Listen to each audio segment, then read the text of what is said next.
안녕하세요 여러분. 여러분도 이 모나미 볼펜 하나로 이런 멋진 바위와 파도와 바다와 하늘을 그릴 수 있습니다. 어때요? 멋있죠? 여러분도 하실 수 있습니다. 오늘 사용할 도구는 모나미 볼펜입니다. 제도 샤프, 지우개 이 세 가지 준비물 가지고 지금부터 시작해 보겠습니다. 도화지의 비율로 박스를 만들고요. 그 다음에 제일 위에 먼저 선은 바다의 수평선입니다. 그리고 아랫선은 중요한 바위들의 가장 기준이 되는 기준선을 그려 놓은 겁니다. 자, 지금부터 바위를 그릴 텐데요. 가장 기준이 되는 바위, 가장 멋진 바위죠. 그걸 먼저 그려 보겠습니다. 자, 바위를 그릴 때는 항상 이렇게 외곽의 라인, 형태를 먼저 잡아 두시고요. 바위는 크게 2개에서 3개 정도의 면을 구성하세요. 가장 어두운 면, 그 다음 중간 어두운 면, 밝은 면, 이렇게 3단계의 명암을 만들어 놓으신다고 생각하시면 돼요. 그러면 이런 그림들이 나오겠죠. 이렇게 툭툭 잘려져 있지만 어두운 면과 밝은 면들을 구분해서 보시면 됩니다. 그러니까 쉽게 말하면 여러분들이 그릴 바위 지금 보이시죠? 그 바위에 다른 여러 가지 것들을 생각하지 마시고 크게 그렇게 어두운 것과 밝은 면들을 아주 계략적으로 구분해 놓으시는 겁니다. 이해되시죠? 자, 형태를 만드는 데 있어서는 너무 디테일하게 똑같이 그리려고 하지 마십시오. 크게 덩어리감을 가지고 그리는 겁니다. 바위는요. 자, 마지막으로 이렇게 저 위에 있는 바위를 그리시면 됩니다. 이렇게요. 2단계 정도의 명암을 표현할 수 있겠죠? 자, 이제부터는 여러분 파도를 그릴 겁니다. 파도는 아주 역동적으로 바위에 부딪혀서 하늘로 치솟아 오르는 그런 모습이 보여야 되잖아요. 그러려면 팍 하고 치는 모습들을 표현해야 돼요. 먼저 쉐입을 잡을 겁니다. 그러면 어떤 선을 써야 될까요? 뭔가 이렇게 쫙 찢어지는 듯한 느낌의 선들을 강하게 주시면 돼요. 저는 오늘 이거를 삐뚤빼뚤 선이라고 해보겠습니다. 들어갔다 나갔다 들어갔다 나갔다를 해주셔야 됩니다. 그래야 나중에 이 표현들이 굉장히 역동적인 파도의 모습이 돼요. 그리고 마치 이 섬처럼 주변에 이렇게 동떨어진 형태의 모습들도 같이 갖춰져서 그려야 됩니다. 이유는 나중에 아실 거예요. 파도의 쉐입을 완성했어요. 이제는 바위 아랫부분에 잔잔하게 파도치는 그런 물결들 있잖아요. 왜 보면 파도치고 난 다음에 유선형의 물결 치는 모습들 있잖아요. 그런 것들을 그려주시는 겁니다. 이렇게요. 지렁이처럼 쭉쭉 그려주시는데 하나의 어떤 선, 지렁이의 형태를 만드신다고 생각하시면서 구불구불하게 유선형으로 그려주시면 될 겁니다. 이렇게 그리시면서 꼭 생각하실 게 뭐냐면 어떤 부분은 흰색의 포말이 형성되고 어떤 부분은 그냥 물 형태가 될 겁니다. 그런 것만 생각하시면서 그리면 돼요. 자, 이제 모나미 볼펜을 가지고 밑그림 위에다가 그대로 한번 그려볼 텐데 밑그림 너무 따라갈 필요는 없습니다. 아주 이제 편안하게 그리시면 돼요. 요즘 모나미 볼펜이 좋아졌어요. 똥 나오지는 않을 거예요. 자, 해칭을 씁니다. 가장 어두운 곳, 그 다음에 중간 어두운 곳, 밝은 곳 3단계를 생각해 보라고 했잖아요. 자, 지금 그리는 바위가 바로 그 3단계입니다. 지금 이렇게 해칭을 긋고 있는 곳이 가장 어두운 곳이에요. 가장 어둡다고 생각하면서 그어주시면 됩니다. 중간중간에 이렇게 금이 간 것처럼도 표현하시면 돼요. 이렇게 엇갈리게 표현해 주시면 조금 더 진한 부분이 생기겠죠. 바위 보면 이렇게 금가 있어요. 금이 간 곳을 이렇게 표현하고요. 이곳은 중간 정도의 밝기예요. 예, 그 다음에 윗부분에 이렇게 울퉁불퉁한 바위 형태들의 쉐입을 조금 더 볼펜으로 완성해 주시는 거죠. 바위 같죠? 자, 뒤에 있는 바위 한번 그릴 텐데 역시 이렇게 해칭을 써서 그립니다. 어두운 곳과 밝은 곳 이렇게 구분해서 바위의 입체감들을 표현하고 있습니다. 총 2단계 또는 3단계의 해칭을 써서 명암을 표현하니까 얼추 바위가 만들어졌습니다. 앞부분이 이렇게 어둡고요. 중간 부분이 이렇게 조금 더 밝을 텐데 바위가 울퉁불퉁하니까 중간에 좀 더 어두운 곳도 생길 거예요. 아랫부분이 어두워요. 오른쪽 부분이 밝고요. 위로 갈수록 조금 더 밝아집니다. 여기는 아주 빛이 안 들어오는 바위네요. 진하게 긋습니다. 자, 계속해서 바위를 입체감 있게 해칭으로 그리고 있어요. 3단계의 해칭을 써서 명암을 표현하니까 바위가 만들어졌습니다. 이제 수평선을 볼펜으로 그려볼 텐데 보세요. 지금 제가 계속해서 수평선을 연속으로 긋고 있습니다. 이것도 수평 해칭이죠. 해칭을 긋는 그런 속도와 표현법을 한번 가만히 보세요. 조금 밀도 있게 가고 있죠. 네, 좁게 표현하고 있습니다. 먼 바다니까 좀 진할 거예요. 그러니까 진하게 표현하는 거죠. 중간중간에 이렇게 앞서 그렸던 파도의 쉐이프 라인, 이 삐뚤빼뚤線을 만나면 거기서 끝납니다. 자, 그러니까 앞서서 제가 이렇게 울퉁불퉁 들어갔다 나갔다가 조금 심해져야 좋습니다 라고 얘기 드렸잖아요. 그러면 어때요? 좀 더 파도가 아주 역동적으로 치는 것처럼 보이겠죠. 그렇죠. 중간중간에 이렇게 해칭을 끊어서 갑니다. 그러면 끄는 곳이 또 하나의 파도에 물이 튀기는 것 같은 느낌이 들 거예요. 지겹더라도 포기하지 마시고 이렇게 골짜기마다 계속 해칭의 선을 완성해 주시면 되겠습니다. 자, 여기 보세요. 조금 긴 선을 어떻게 긋고 있는지 빼곡하게 긋지만 이렇게 점과 함께 끊어가면서 긋고 있습니다. 어디에 어떻게 끊는지는 자신의 마음이죠. 끊으면 뭐가 돼요?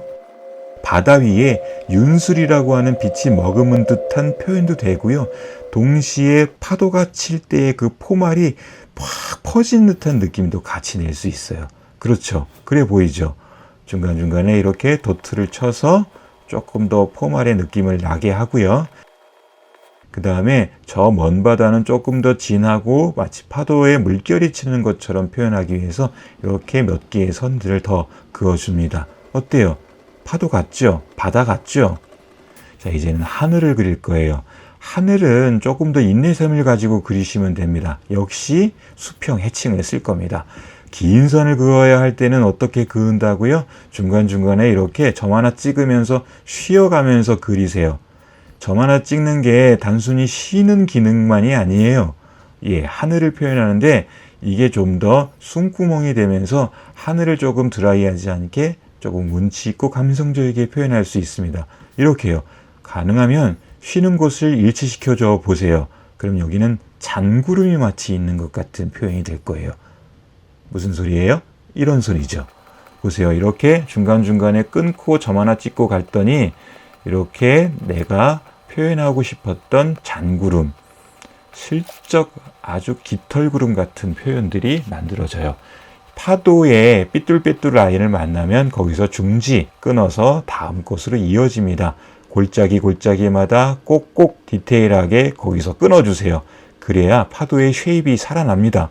중간중간에 이렇게 섬처럼 만든 파도의 라인들이 어떤 효과를 내는지 이제 보셨죠? 파도가 팍 치면서 퍼지는 퍼말의 느낌들을 내기 위한 것입니다. 자, 이제 갯바위 밑에 유연하게 흐르는 잔파도를 그릴 거예요. 구불구불하게 유동적인 선들을 만들어서 그리면 되겠습니다. 이렇게요. 갯바위 주변에 흔들흔들 구불구불 치는 그 잔파도들의 느낌입니다. 자, 아랫부분에는 그 파도가 치고 난 다음에 포말이 형성되죠. 바다에 가면 이런 흰 거품들 보실 거예요. 자, 그런 표현들을 하는 겁니다. 근데 너무 디테일하게 하는 순간 얘 때문에 한 3시간 잡아먹을걸요? 저처럼 그냥 하세요. 중간중간에 이렇게 유선형의 해칭을 쓴다고 생각하시면 됩니다. 구불구불하게 아주 유동적인 선들을 만들어서 표현해 주세요. 다만 흰 면과 해칭선을 그은 면이 확실하게 구분이 되어야 파도가 친 다음에 포말의 느낌이 아주 부드럽게 만들어질 거니까요. 자, 이렇게 좀 명암을 더 두면 조금 더 잔파도가 남아있는 듯한 표현이 되겠죠? 갯바위 밑에 이렇게 유유히 흐르는 파도의 움직임들을 이렇게 자연스럽게 표현하는 방법도 여러분 같이 보고 계십니다. 자, 이제 연필을 지우시면 모든 게 끝입니다. 어때요? 자, 이번 갯바위는 돌담처럼 쌓아 올린 형태니까 참고해 보시면 좋겠습니다.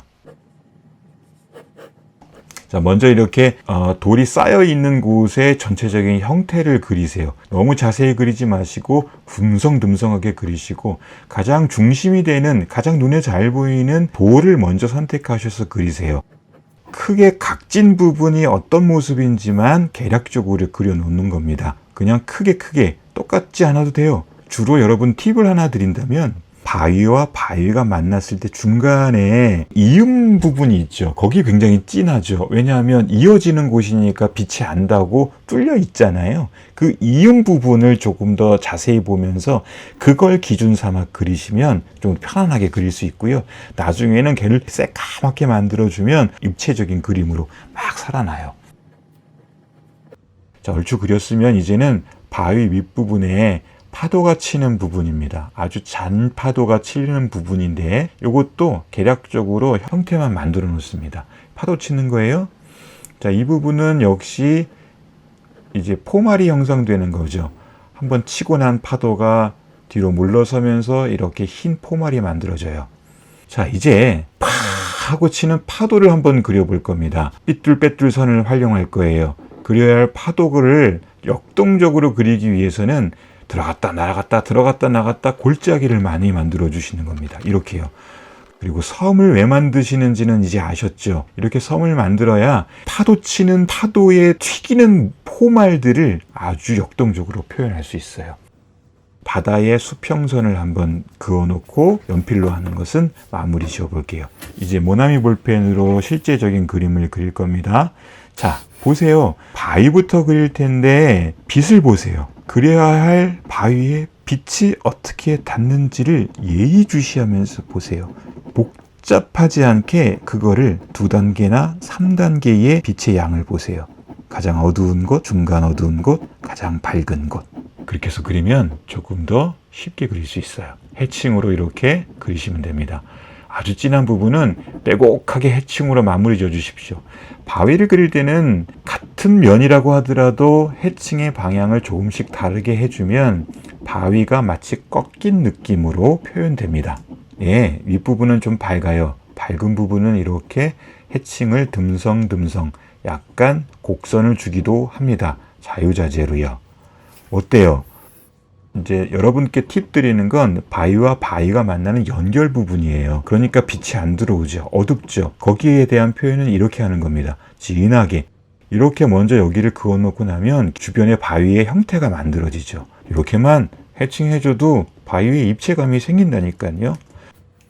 자, 두 번째 바위와 바위가 만나는 부분들을 먼저 이렇게 진하게 그어 놓습니다. 그럼 보세요. 바위가 이렇게 쉽게 만들어집니다. 진한 곳과 덜 진한 곳, 밝은 곳 이렇게 해칭으로 마무리해 주면 뭔가 바위가 있는 것 같은 느낌이 들죠. 자, 중앙에 있는 이 바위는 이렇게 생겼어요. 앞부분이 좀 이렇게 어둡고요. 옆부분이 조금 밝아요. 중간에 흰색도 남겨놨더니 조금 더 입체감이 생깁니다. 가장 중요한 바위인 것 같아요. 아랫부분은 아주 어두워요. 빛이 많이 안 닿는 것 같습니다. 그러니까 이렇게 진하게 여기는 다음 옆에 있는 바위와 연결되는 부위라 오히려 더 깊이 패여 있어요. 빛이 안 닿죠. 그러니까 이렇게 해칭으로 마무리합니다.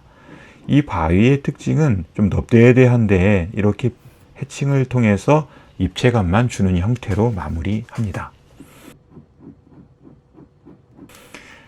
자, 이제 모나미 볼펜으로 바다를 그려보겠습니다. 역시 수평의 해칭을 연속적으로 쓰겠습니다. 앞서 그렸던 파도의 삐뚤빼뚤 선을 만나면 거기서 끝납니다. 디테일하게 끝나셔야 돼요. 대충 끝나지 마십시오. 골짜기 아주 사소한 것이라도 파고들어서 마무리하십시오. 그래야 돼요. 예, 아주 디테일하죠. 예, 이거는 포기하지 말아야 돼요. 지금처럼요.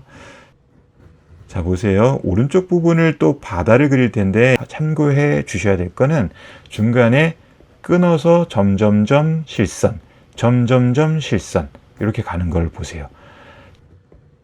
점점점 실선, 점점점 실선 이렇게 갑니다. 자, 이거를 왜 표현한다고요? 바다 위를 해가 비추면 윤술이라고 하는 이 영롱한 빛이 만들어져요. 그런 표현이기도 하고요. 파도가 팍 하고 쳐서 이렇게 포말이 만들어지면 이 물방울들이 쫙 하고 공중을 떠돌죠. 그 잔 포말들 이런 것들을 표현할 수도 있어요. 어때요? 점점점 실선, 점점점 실선. 요거 중심으로 하시면 되겠습니다. 예, 파도가 치는 곳 중간중간에 이렇게 보이기도 하겠죠. 파도의 느낌을 살리기 위해서 이런 조금 중간중간에 더 그어줍니다. 이렇게 조금 더 점점점 표현해 주시면 뒤에 약간 시스루 돼서 보이기도 한다는 것을 표현하는 것이죠. 이제는 하늘을 그려보죠. 이 하늘은 어떻게 그릴까요? 바람을 표현해 볼까? 역동적으로 불어오는 바람. 그 바람은 어떻게 표현해 볼까? 중심 라인을 한번 잡아볼게요. 이렇게 쭉 곡선의 아주 유동적인 선을 이렇게 마치 길잡이처럼 그려놓습니다. 중간 끊고 가죠. 실선을 긋지 않고 있는 것도 핵심입니다. 자, 그러면 얘가 기준이 됐어요. 여기에 맞춰서 그리고 싶은 곳을 그리는데 저는 왼쪽 구석부터 그려보겠습니다. 자, 이 정도의 간격으로 조금 빼곡히 밀도 있게 그려야 파도가 형태적으로 완성이 됩니다. 어떤 원리입니까? 빛은 어두움으로 그리는 겁니다. 하얀색에 치는 파도가 더 선명하게 보이려면 주변이 어두워야 한다는 것. 즉, 빛을 그릴 때는 어둠이 필요합니다. 밝음을 그려야 할 때는 어둠이 필요합니다. 이렇게 곡선의 형태로 좀 역동적으로 바람의 길처럼 표현해 봤습니다. 중간중간에 이렇게 구멍도 만들어서 하늘의 잔구름이나 파도의 포말 이런 것들을 조금 표현해 봤어요. 어때요? 좀 역동적이죠? 자, 이렇게 골짜기 부분들을 빼곡하게 빠짐없이 표현하는 겁니다. 인내심이 필요해요. 그림 그리다가 이게 성격 버릴 수 있는데 저는 이 그림 그릴 때 이런 인내심이 참 저에게 도움이 됩니다. 다른 생각 안 드니까 첫 번째로 좋고요. 두 번째로는 이것도 선긋기 연습이거든요. 저도 이거 그리면서 훈련을 하고 있는 겁니다. 중간중간에 끊으세요. 점점점 실선, 점점점 실선. 이거 기억하십시오. 점점점 실선, 실선, 점점 실선. 이렇게 하든지. 좋아요. 보세요. 계속해서 끊임없이 좁게 해서 어둡게 가고 있어요. 이유는요, 그래야 흰색의 파도가 더 선명하게 보일 거니까요. 자, 오른쪽입니다. 끊고 가는 것을 참고해 보시면 좋을 것 같습니다. 이렇게요. 자, 다시 왼쪽으로 갑니다. 기준으로 그렸던 선이 이제 위쪽 부분이에요. 거기를 빼곡하게 이렇게. 아이고, 지겨워. 그러나 참고 그리십니다. 인내심이라니까. 이걸 하다 보면 그냥 걱정이 사라져요. 그냥 별거 아니더라. 예, 끝까지 이렇게 다시 파도의 선을 만나면 중간중간에 끊어주시면 됩니다. 이게 손도 아프고 손가락도 아프고 뭐 그런 단점은 있지. 근데 재밌어요. 내 마음대로 하니까. 바람은 이렇게 흐를 거야. 바람의 길은 이럴 거야. 이건 상상력이잖아, 솔직히. 하늘을 그리는데 바람의 길을 그린다. 이야, 이건 대단한 감성 아니에요? 이렇게 바람의 길이 있는 하늘을 완성해 봤어요. 막 역동적으로 바람이 불고 있는 바다입니다. 우후. 자, 이제 아랫부분의 파도 부분이에요. 자, 이 부분은 이제 파도가 치고 밀려 나가는 부분이니까 잔 물결만 있을 겁니다. 이렇게 해칭으로 마무리 지어주시면 어때요? 괜찮죠? 여기는 살짝 경사가 지겠죠? 파도 부분이니까 저는 이렇게 표현해 봤습니다. 스스스스스스스스스스. 예, 이제 포말이 남아있는 부분이죠? 이렇게 해칭의 면과 하얀색의 면이 보일 정도로만 표현해 주시면 돼요. 자세히 그리지 않죠? 이 정도로만 그려도 우리는 여기가 파도가 치고 난 다음에 남은 포말을 그렸구나 라고 알죠. 파도가 치는 거니까 이 부분에 이렇게 진하게 해주시면 그림자가 생기면서 파도가 입체감 있게 만들어집니다. 스스슥. 예, 이제 연필선을 지워볼게요. 시원해요. 어때요? 와우, 모나미 볼펜으로 그린 것 치고는 굉장히 감성적이지 않아요? 그날의 바람, 바다의 냄새, 이게 그냥 지금 막 느껴져요. 감사합니다. 또 봐요.